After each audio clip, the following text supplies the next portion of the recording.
Good evening, Internet. My name is Michael, and I'm here to review some stuff for you. Tonight, we're going to take a look at a 1984 action comedy starring Eddie Murphy. That's right, we're taking a look at Beverly Hills Cop, the first one. If you've never seen Beverly Hills Cop, you're missing out. It's a pretty good movie. I'd read you the back of this box, but it's a compilation set, so it doesn't really have a very good description. Uh, so let me just describe the movie for you. It stars Eddie Murphy as a Detroit cop named Axel Foley, who's a fairly stereotypical like wild cop who doesn't play quite by the rules but gets the job done and stuff. And the movie opens up where he's doing an undercover operation that goes haywire, and then there's this fairly crazy, not terribly crazy, but pretty good car chase scene through it all. Lots of wreckage and stuff, and it was funny.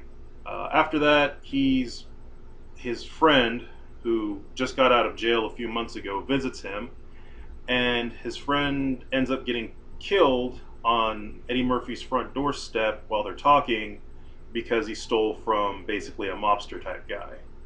And Eddie Murphy wants to be on the case, but his captain won't let him be on the case because he's too closely connected, and the circumstances surrounding the murder are too suspicious.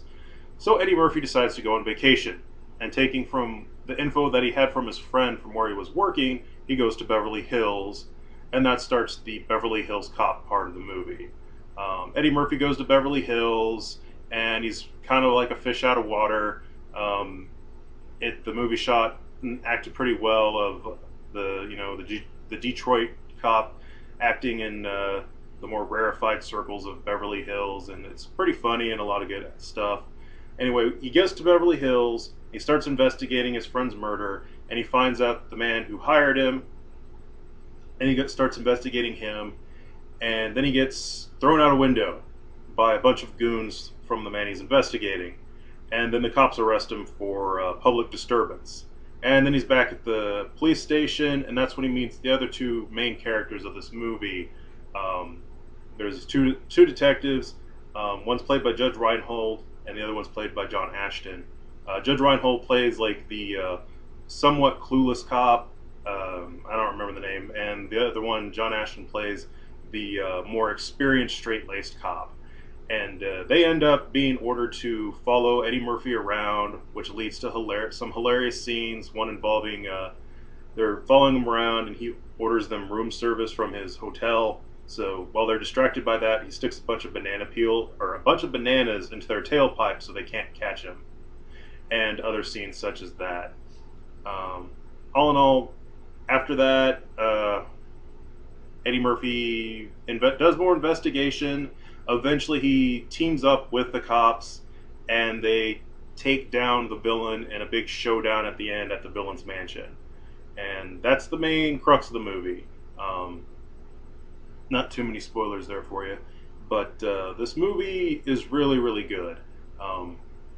Eddie Murphy plays a really good part. Like I said, the supporting roles, Judge Reinhold makes a really good kind of clueless cop, but he's a pretty fun guy. And the other guy, John Ashton, plays a good, like, more grizzled cop. There's a bunch of other characters, but those are the ones with the most screen time, and it's pretty cool.